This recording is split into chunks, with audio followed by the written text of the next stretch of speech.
Welcome to CityLife TV. I'm Danae Jones. And I'm Jacqui Nolan. And today we're joined by Chriso The Personal Chef, thanks to Piccones IGA. Thanks for joining us, Chriso. You're welcome. Good afternoon, ladies. How are you? Yeah, really good. Really good, Chriso. Now, what are we cooking today? So here we go. We're doing some free-range chicken tenders wrapped in prosciutto. We're going to pan fry them off, a little bit of time in the oven, and they get skewered with some baby bocconcini, a little bit of mayonnaise on top.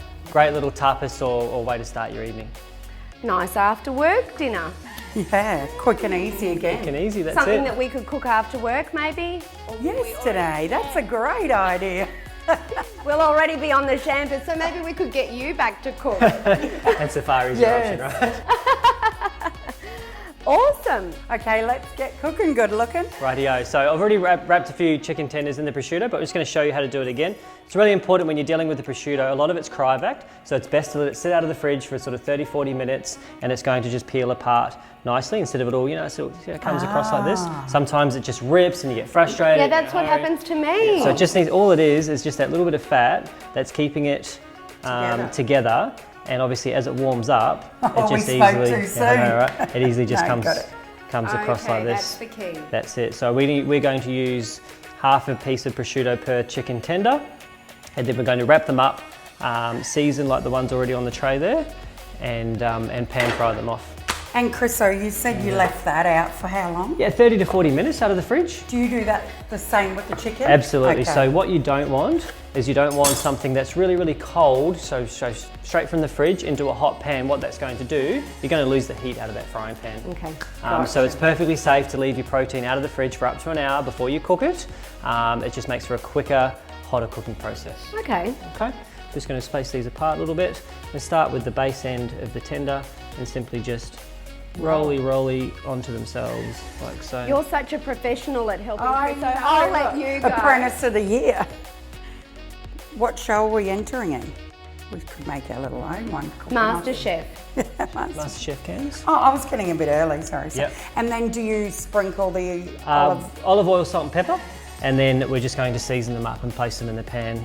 And so you put the olive oil directly onto it, not the pan? Both, actually. We're going to season them up with olive oil and some salt and pepper, and then also season the pan. So a couple of bits extra prosciutto there. Pop that aside.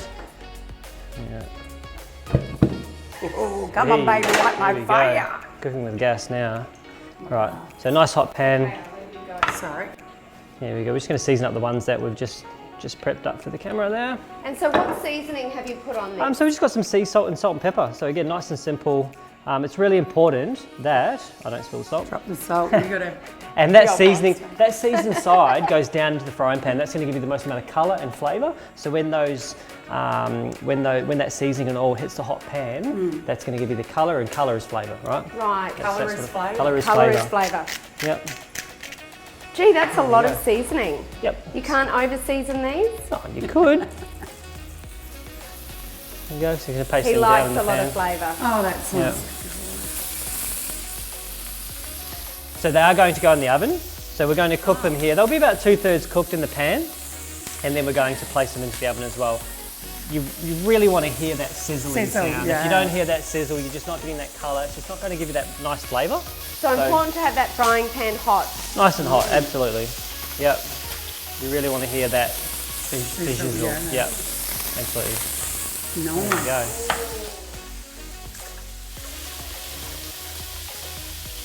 I'm hungry, I don't know about you. The smells again, just the aromas and the fresh, beautiful. And it's really fat-free like that chicken. It is very lean, yeah, absolutely. Very lean cut of meat. And what we're going to do, we're going to just bake them off in the tray. And they're going to come out, they're just going to sit and they're going to rest. Much like the meatballs we did earlier, they're going to get a nice sort of glossy sheen to them. It just means they're just extracting that liquid in there, and they're resting up nicely, like a very indirect heat. Yep.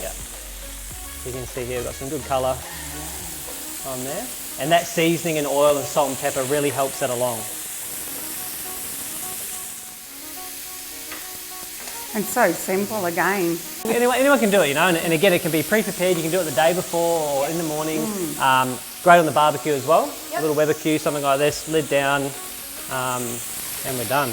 My mum actually used to make us these when we were kids with the little Cheerios and then the bacon. Pop the little and in the oven. Yeah, we love them. Great snacks. Really nice. Yeah. Yep. So when these come out, we put the bocconcini on just when the chicken's cooling down. So you've got the nice warm cheese over the top, funky little skewer there, a bit of mayonnaise. They present really well. Again, really quite cost effective to produce as well. Lean, healthy, just tasty. Good one for the kids too, really. Yep, absolutely. So obviously these aren't fully cooked yet, but they're nice and coloured, they're seared. Just gonna pop these in the tray. We'll do the rest of them and then pop them in the oven. You make it look so simple. We'll have leftovers for tomorrow as well. Absolutely. Because you could have them hot or cold. Absolutely, yeah. Gee, did we get wine? Because, you know, did we get wine? I'm pretty sure you got some wine somewhere today, maybe. I'm pretty sure I do. Okay. Jacqui, do you want to have the honours of these ones? Oh, yes. There we So go. we're ready to go. Beautiful. I'll just back you off there a little bit. Nice. Again, with that colour, it's really quite important. A lot of people are sort of afraid of a little bit of smoke, a little bit of heat, but you just need that fish sizzle. It's really important. I can't stress that enough. The neighbours will be coming across. Yeah. Absolutely.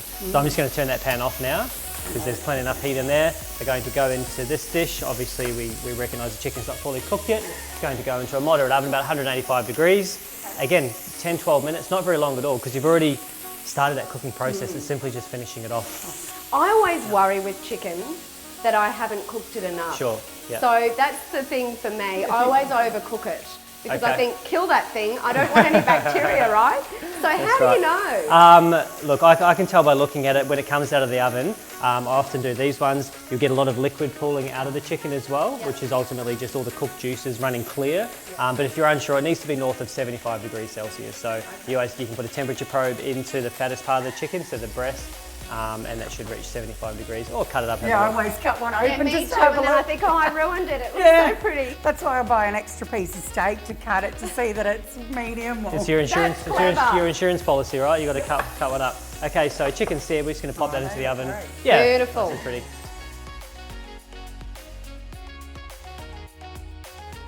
Smell that, Danae. I know, it smells so There we go. good. It's free-range chicken tenders, and yes, you can see you've just got that nice residual juice coming out. That's how you know it's cooked. Yeah, and that's how you right. make your gravy, isn't it? Not can. that grey box. You can, absolutely. So look again, at just a those. nice glossy side here. So I what we're use going grey to do now? box. What do you do? Oh no, I use the pan juices, Danae. Of course you Yeah, a do. bit of wine. How do you make the gravy to go with? And like we were talking obviously about wine, so what type of wine, obviously canapes and that, what type of wine would you have with This would be something nice and light, maybe a little bit sweet, Riesling or Riesling. Pinot Grigio, something like this. We might have some of that in the fridge. Something I prepared earlier. That's right. And you can see I'm just like to roll them over again. They just get that nice glossy look to them. There's the big end at this end, like so. And then they present. So good. they're They really do they're present just some well, chicken. don't they? Yeah, it's, Crowd favourite. it's really just chicken wrapped in prosciutto, but it does. It does looks present good, really well. smells great. What we do now is we just get a half a piece of the bocconcini, like so, and we. Oh, look at that. So it looks quite cute as well. And then a little bit of mayonnaise and garnish over the top. That's And just, we're in. I'll get the garnish. So the warmth from the chicken is just going to really soften up this cheese as well, but it's also been out at room temp, to soften also. Do we need the mayonnaise? Yeah, so I've got And my magic squeezy bottle. Oh, broken stuff. Not melting. Oh, look at the love hearts. Too cute. Spread the love. It's cute, isn't it? So, We're making him do all the work. Yeah. that's all right. You Love can a just man enjoy that it after. cooks. Don't tell me you do the dishes as well. Yeah, of course I do. Ah, you can come again. Yeah. Ooh. Ooh, Oh, pretty. that's pretty. And then, I'm just going to go, just a nice little, My mayonnaise bottle doesn't do that. it's a special mayonnaise It's a bottle. special one. So, Look at that. there we go. So the free-range chicken tenders, wrapped in prosciutto, a little bit of bocconcini, which is made locally as well. With just I just put some Japanese mayonnaise over there, just for some nice sweet texture. And there we go, ready to Absolutely eat. beautiful. Is that And lovely? we need a glass of Riesling to go with. We do. Just so happens you can sort that out for us. Just so happens that we can. Wonderful. Wow. Well, I hope you enjoy that. Again, it's really simple, nice and fresh, all sourced locally from Piccones. Oh. Thanks a lot, Chriso. We really appreciate you coming in and sharing this My with pleasure. us. Thank you for having me. Thanks, Chriso. Yeah, thanks, Chriso. So you can either do this yourself, get the recipe from the Piccones IGA, or you can call Chriso and have him prepare it and do it all for you. I like that idea better. So log on to www.citylifemedia.com.au for the latest recipe. Thanks for tuning in to CityLife TV. If you'd like some more recipes, head to our website at citylifemedia.com.au or feel free to drop in to one of the Piccones IGA stores near you.